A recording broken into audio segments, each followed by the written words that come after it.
Okay, I'm recording. Are you? I'm drinking. Yes, I'm ready. Recording. Nice. Okay, let's get started. I have not brought any drink, which is rather unfortunate, soft or otherwise. Let's see how the voice holds up.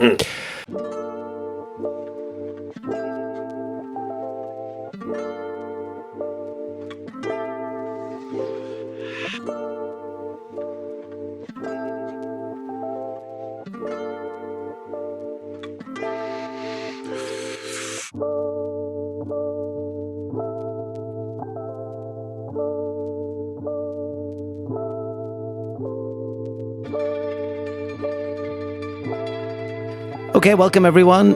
This is episode 26 of Tokyo Jazz Joints podcast. Try that again. This is episode 26 of Tokyo Jazz Joints podcast. That's better.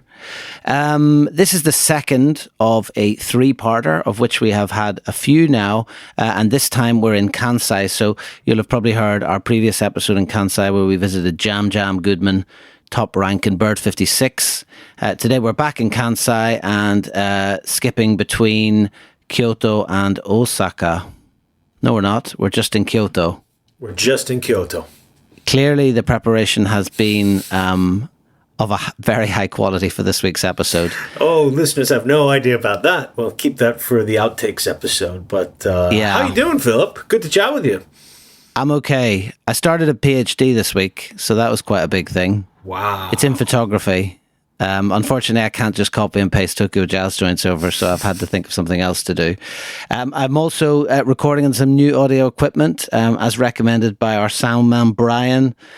Fingers crossed we won't talk for the next 30 minutes and then discover that we've only got your side of the conversation. As exciting, obviously, and thrilling as that would be, and in many ways sufficient for many Certainly listeners. Been asked for by some listeners, but yes. Sounds exciting. A new PhD, a new mic. You're certainly getting a lot more done than my week here. I think the most exciting thing I did was buy a new leather jacket. So stand by for some new fashion uploads to the social media feed as the weather gets cooler. You didn't buy a yellow sports car to go with it, did you? No, because I'm conscious of your age. I mean, it could be an early symptom of early onset midlife crisis, or is that already passed? You've already had that, haven't you? That wouldn't match the blue shoulder bag, so we got to stay colors consistent here. So we are going to Kyoto today. I, having prepared for this episode extensively, am very excited, Philip. What's nice. One interesting thing about this episode is none of these places were visited by us together. And I'm not sure why that's the case. Probably because, as I think I mentioned on Kansai Part 1 a few episodes ago, for 5 or 6 years, I was going down to the Kansai region about 3 or 4 times a year, both for family visits and for work. So when I was making these trips, I was always, making some time to slip away and do some jazz research, So the places that we're going to talk about today, I've been to 3 of them, although this was all several years ago. And you, I think, also were down in Kansai a couple times for your job and then a couple times on vacation, even before we had started this project. So we certainly got to these places in very different ways. Now, the first one is one that I have not been to, so I'm interested to ask you some questions, and it's called Hanaya, which I believe can be translated as the flower shop. What do you remember about Hanaya in Kyoto? Well, I think this was on a trip just before I left Japan with a friend, Tom, who's been name-checked many times in the podcast. And I think my thinking was probably, obviously, with my departure from Japan sort of imminent, I was conscious maybe that we hadn't covered the kind of Osaka-Kyoto area, which I suppose is probably the biggest sort of metropolitan area outside Tokyo and Yokohama. So it was probably a gap in the project in terms of the photographs and the coverage that we have. And obviously there's a few very notable joints, some of which we've already discussed in the first episode. So this was kind of a 2 or 3 night journey, I think, down to this region of Kansai with a particular focus on Osaka and Kyoto. And Hanaya was just somewhere I'd picked off the map didn't know much about it. And I think we went there fairly early evening. It was either after we'd just eaten or we went there and then went and ate afterwards. And what to say about it? I mean, very nice place. Again, from the outside, you can see it's got very much that look of the ground floor of a house.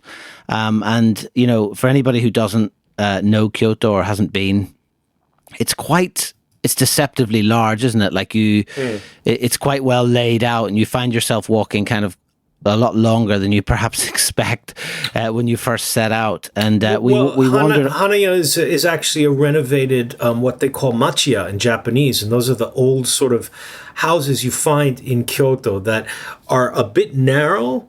Because in the old days, houses were taxed by the width of the entrance for some long forgotten reason, and so people would build these very narrow entrances, and the houses would be very long, like almost railroad car shaped, as you'd say in New York, like the old New York apartments were. So I was reading on the website that Hania is actually a renovated one. I mean, you got a picture of the front of it where it looks like a very modern building. So obviously they redid the entire entrance area, but it is a refurbished machiya, which is quite interesting. Okay, that's cool. Yeah, I hadn't realized that actually from the outside, because like you say, it looks fairly new, but clearly, even from the outside, it's got that kind of Kyoto sort of vibe to it, hasn't it? So, yeah, I mean, this was a really nice place. It was run by a husband. Very much the husband has retired, needed something to do, and opened up this place. Obviously big jazz fan, and his wife was helping him run it with it. Lovely couple. They actually serve food, like quite nice food, and obviously beautiful cocktails and drinks as well. And you can see from one of the photos there, massive record collection, nice audio setup. And I think one of the things that really stood out for me was this little wooden kind of shrine. It's not clear whether it's a shrine to sound, to JBL. It is topped with a little JBL clock there, but just beside the speaker, it has a very, again, sort of kind of pseudo-religious vibe to it. And it's got some sort of little ornaments. Oh, no, I think they're miniatures, are they?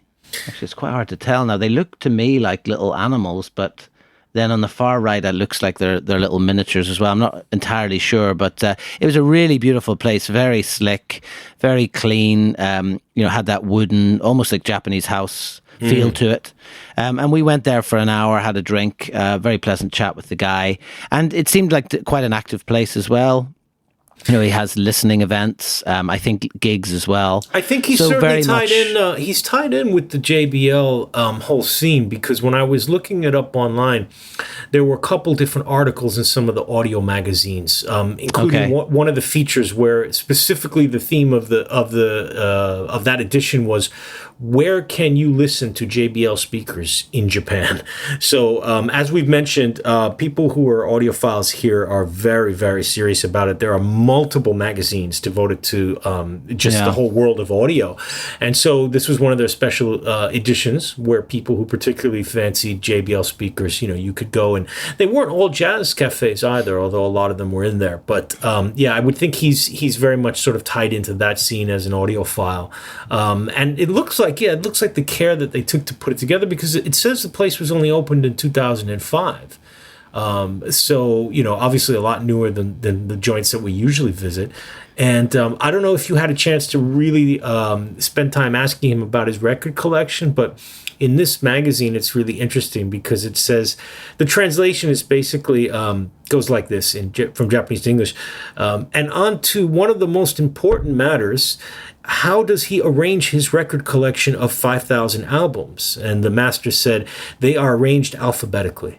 So every time they write these articles, they'll always feature not just the speakers, but how the master puts his records together, which is something that, I mean, as a complete geek myself, I always get into. Although I do not put mine together alphabetically. I find that very offensive, personally.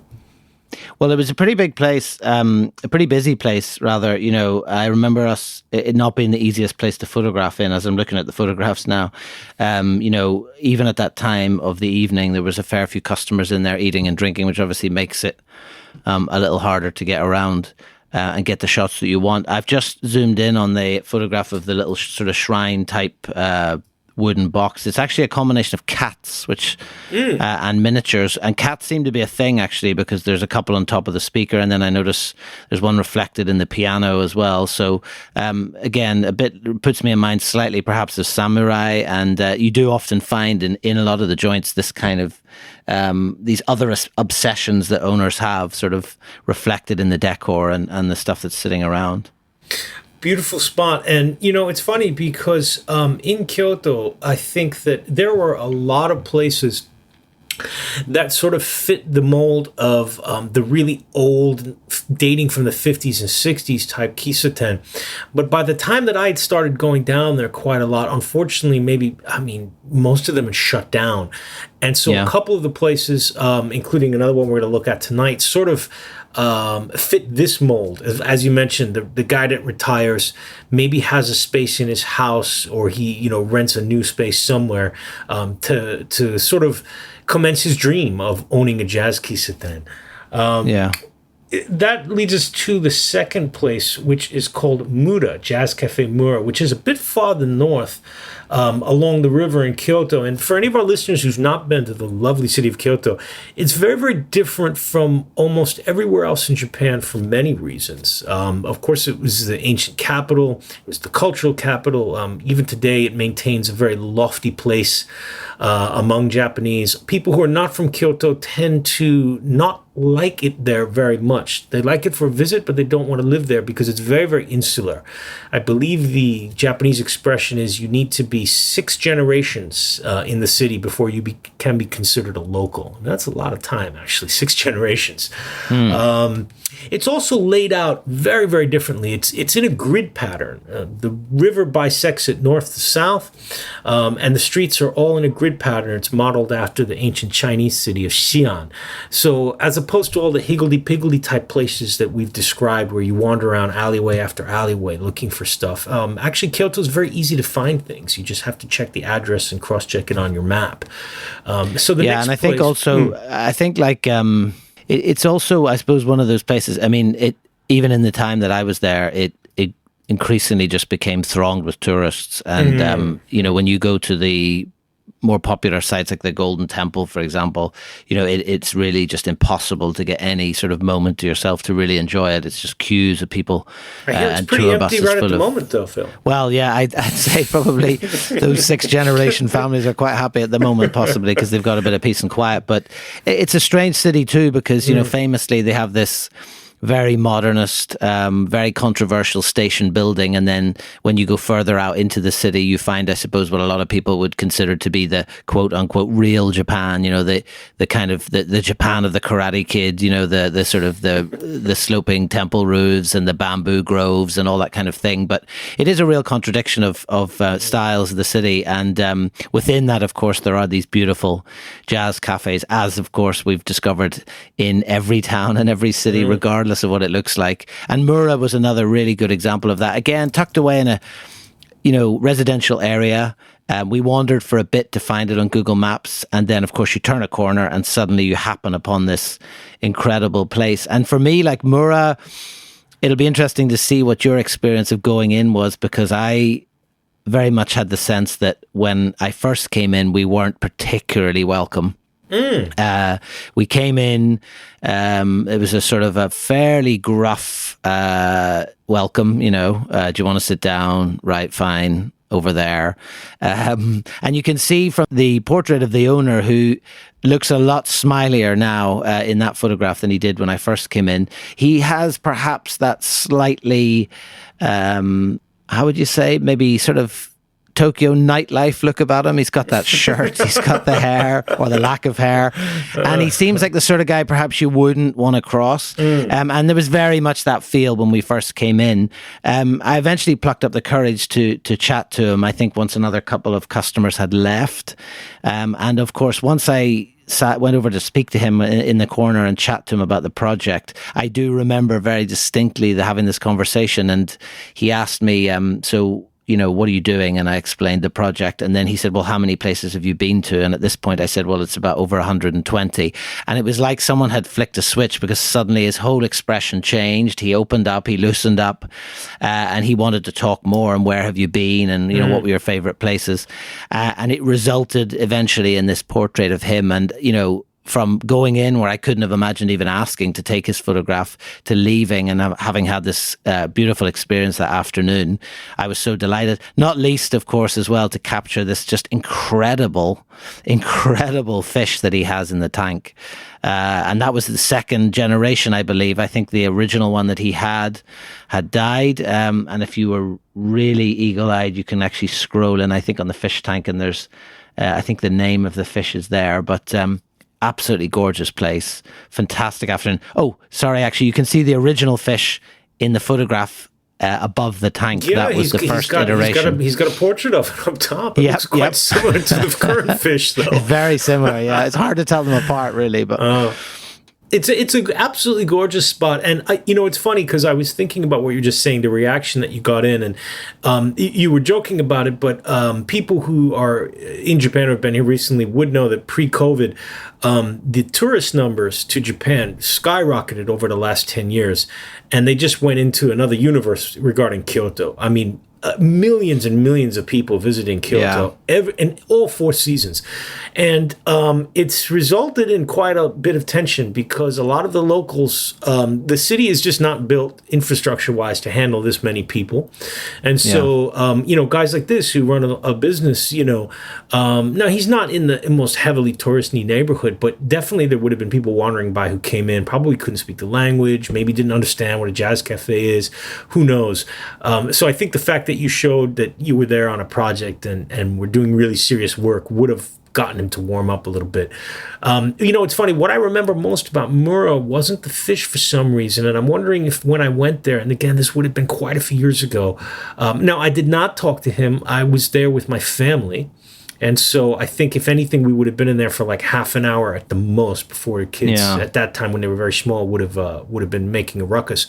But what stuck out to me were all those portraits that he has on the wall. We often see pictures in a lot of jazz spots, and sometimes the owners themselves are photographers. Of course, very famously in Chigusa, but also in Jazz Room Stick, our beloved Stick in Shinjuku. He was also a photographer. But in this place, I mean, these look like very professional photographs, and I have no idea whether he took them or not, but you can kind of see from what you captured how many of them there actually are, including the standard sort of large John Coltrane poster up on the wall. So that really stuck out to me. And also that he put, because the photo that you took of the sign outside, I think was really interesting. Jazz Cafe Mura, Jazz and Blues, Records and Live.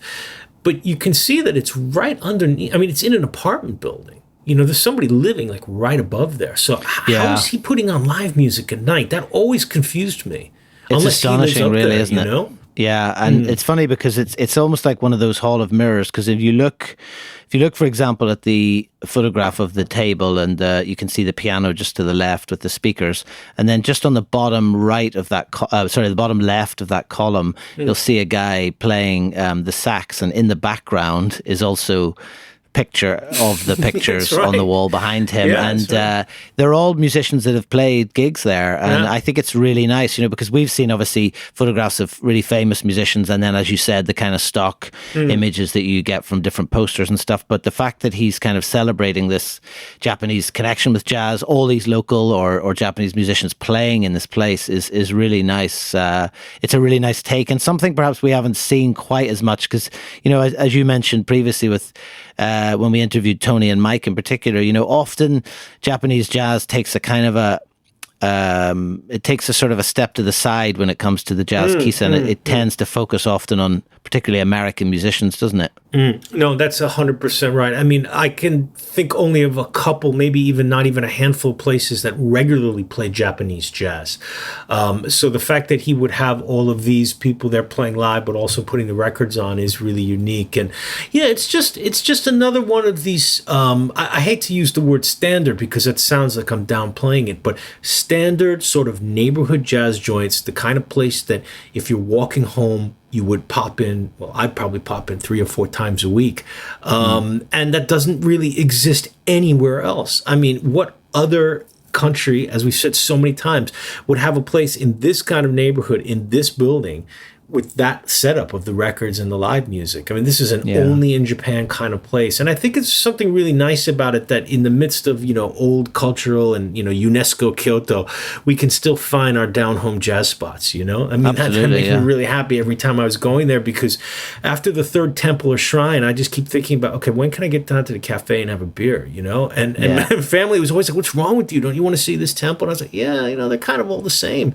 Different temple. Yeah, I mean, well, these are temples, aren't they? And we've talked about this kind of religious connection. So I suppose in many ways it's similar. But I mean, on top of all that as well, I mean, you can see from the picture where he's in the background there, paying some bills, a fairly no-nonsense selection of drinks on the counter. So it's not even, the atmosphere and the music and everything else. You can go in there and get like a really nice drink, or even coffee, freshly brewed, freshly ground coffee as well. So it's just a total haven, and if you're in that Kyoto area, definitely get down to Mura. Tell them we sent you. Make sure you respect the fish. Show the pictures, and you should be fine. Yeah. Well, speaking of coffee, then, so just a little bit down the river from Mura is right where it comes together, and that's where a terminal station of Damachi Yanagi is. So if you're going up into the countryside, the hills north of Kyoto, that's one station that you'll be at, because you can take a lovely tram there. So right at that terminal station is a cafe called Lush Life, and I mean, how would you describe Lush Life? I mean, it's very much a coffee place. It is definitely a coffee shop. It's not a bar. When is it that you first went there, Philip? I don't remember. Did I tell you about it, or did you find that one on your own? No, I don't know. I had this name in my head, obviously. Being a big Coltrane fan, it definitely resonated with me too. And I think I went after Mura. We went straight there. It was kind of a rainy season type day. But to me, what it was more like was an izakaya. It felt like an izakaya. It even has this kind of kitcheny feel with the tiling behind the bar. And I remember when we were in there, it was mostly a handful of locals who clearly came in there every day for their coffee. We got plonked down at the end of the counter where we're looking up through the place. And yeah, it just was that kind of neighborhood vibe. Everyone was like chatting to each other, shouting up and down the counter. And again, just very friendly, gorgeous place. The owner and his wife were both there. I suppose possibly maybe slightly younger, actually, than maybe the average owners. I think so. Yes, I think so. But I mean, it's not an excessively old place, but it's been around for, I think, 20 years or so. I think they probably would have opened it when they were pretty young. And they live very, very close by. But when you had the chance to, when you asked him to take the picture, did you explain the project to him? Yeah, we had a bit of a chat. We weren't in any hurry, so we were just sort of hanging out there. He, picked a few records. They're sort of the records are kind of weirdly organized. It almost looks like a shop, the way that they're like a record shop, the way that he's got them kind of organized. But right. I asked him for a portrait. And he said, well, where do you want to do it? So I suggested we came outside and got this lovely portrait. And I suppose it's quite different to a lot of the portraits because they tend to be in the place, in situ. And it was a nice kind of change, I suppose, that he came out. He's a big biker as well, although perhaps those particular bicycles don't necessarily indicate that. But you'll see even from his T-shirt, I do remember that being part of the discussion as well. Yes, they're quite heavily into their cycling. Yeah, the T-shirt. Well, that makes sense because of that location there. You can basically cycle all the way up and down the river for 30 kilometers or so. There's a great spot there for walking or riding your bike. The record photo that you took is perfect because you've got on the left Abdullah Ibrahim, and then after the monk picture, which looks like a framed picture, not an album cover, you've got Randy Weston. The other really unique thing about Lush Life is that they promote a yearly gig at a Japanese shrine, a Shinto shrine, which is just a few minutes away from Lush Life. And two of the solo performers that they brought over were the incredible Randy Weston and Abdullah Ibrahim. So just imagine for a second, not only being in a small room to see either of those guys perform a solo piano concert, but you're in a Japanese Shinto shrine. I mean, the atmosphere is just remarkable. So, we talked about, remember our friends up north in Gunma, of course, at Basie, that, they would do a lot of promoting, the guy Ray Brown, bringing those jazz artists over to the sort of countryside locations back in the 60s and 70s. Well, this lovely couple, Lush Life, they're still doing that. They're bringing over the artists to play one gig over, well, two nights. They do it Saturday and Sunday at this shrine in Kyoto. Where was it we saw those photographs? Was that not? Feel like that was together, though. I remember someone showing me photographs of Abdullah Ibrahim in a temple. Oh, no. That certainly wasn't with me. Maybe he was showing it to you there, though, because that was just... Abdullah Ibrahim's been twice. He was there about 5 years ago, and then he came last year. So it was... Someone showed me photographs of it, so it must have been in Lush Life. I totally blanked that out for some reason, and I haven't even been drinking, but it's only come back to me as you mentioned that now, but I have a very distinct memory of seeing these photographs and thinking, wow, and playing this gig in a Japanese temple. I mean, it's just like, where do you even start? Insane. It's just unbelievable, just insane. And, it brings together everything that, we've talked about, the sort of reverence for the music, this almost religious-like devotion to creating these cafes and bars. And then that's the most final expression of it, is to bring over one of their heroes and have them perform in an actual Shinto shrine. Just beautiful, beautiful place.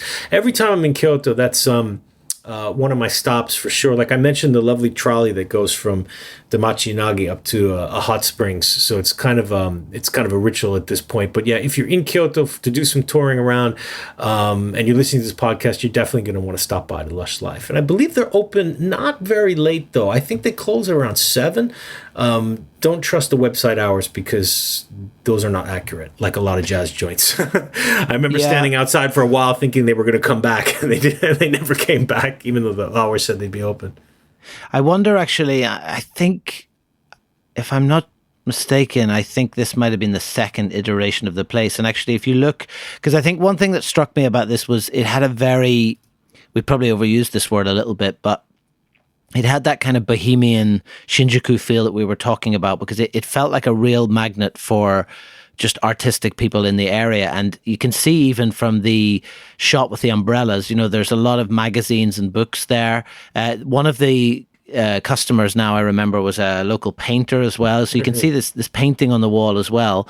And even just, some of the posters that they've clearly put together. I mean, there's that beautiful one of Louis Armstrong where it says Lush Life coffee and jazz shop that they've clearly made themselves.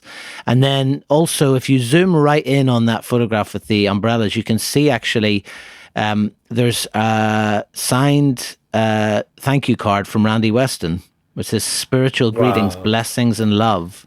And next to that, you can see, of course, the owner in an earlier time. And below that, it looks to me like the original Lush Life on the left. Well, I'm just doing a little side research here. They have been at that location, this current location, since 1988. Okay. But there was a previous, actually, if you look at the Lush Life website under the history button, you're going to see a long history that goes back to the 60s. Obviously, very different owners with 3 different shop names. So the shop was moving around, the owners changed and the name changed. And there's some really vintage Showa era photography in here with some great fashion. So head to lushlife.kyoto and look at the history. Even if you can't read Japanese, you can see the dates and the photos. So that's quite interesting. So they took it over 32 years ago. So it's a good run, actually, at the new spot.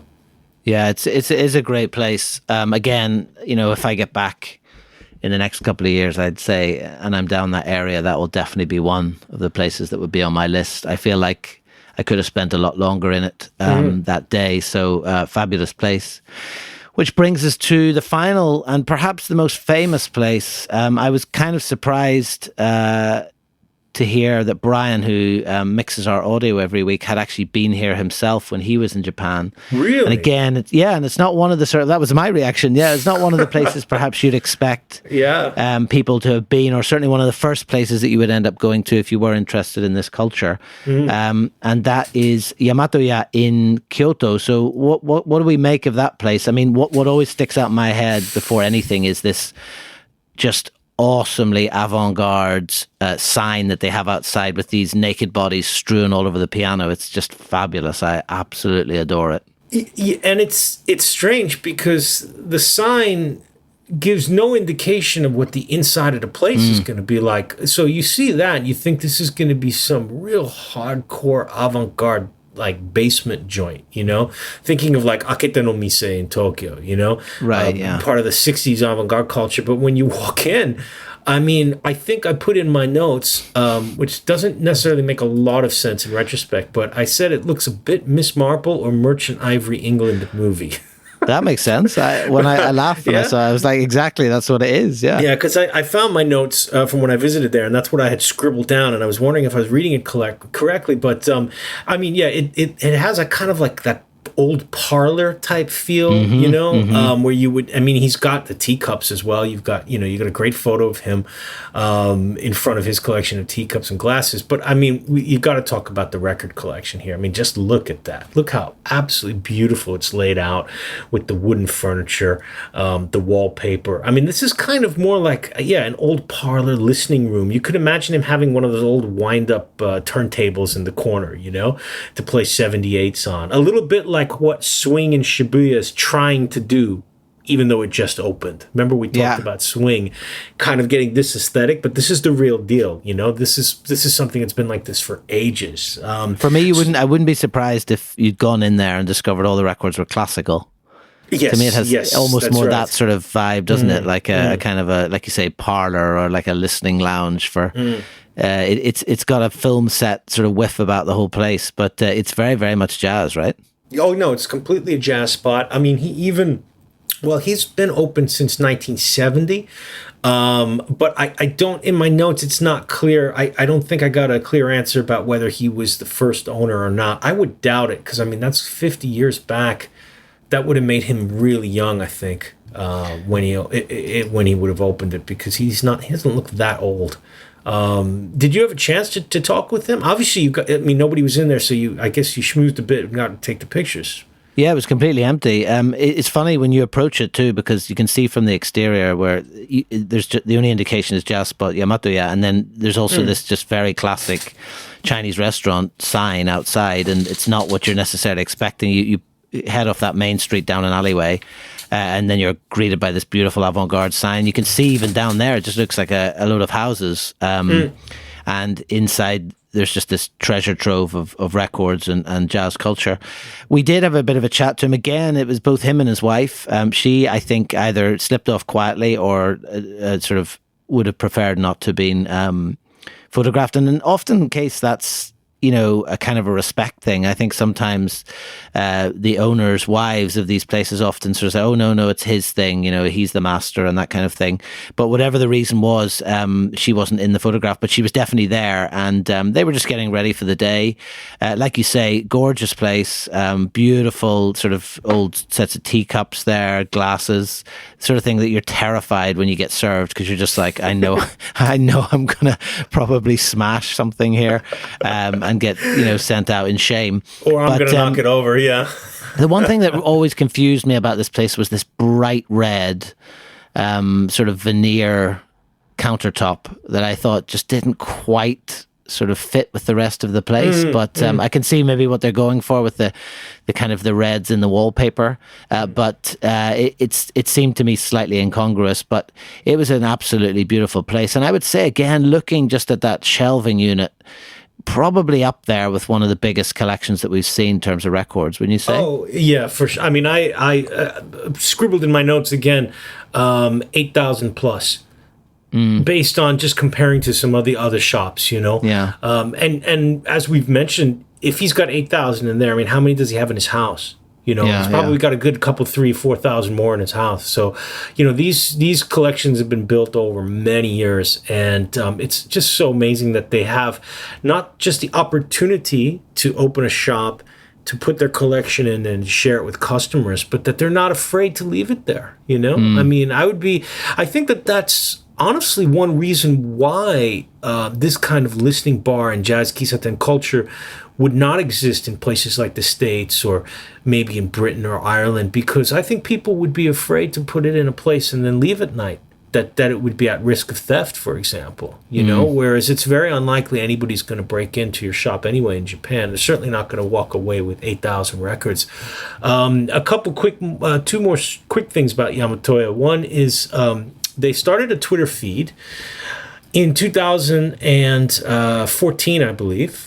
And joined in March 2014, and their last tweet was May 17th, 2014. It's not because they're closed. I guess they just didn't like Twitter. They were trying to tweet in English for their foreign customers, and I guess it didn't go very well. But if you look at their website, there's a great spot, a great button that says foreign language. So you'll get the business hours, of course, the audio system for all the audiophiles out there, the nearby sightseeing spots, and then a very kind message that says, "We are waiting for the day when people from all over the world come to Japan and enjoy jazz. Let's get through it."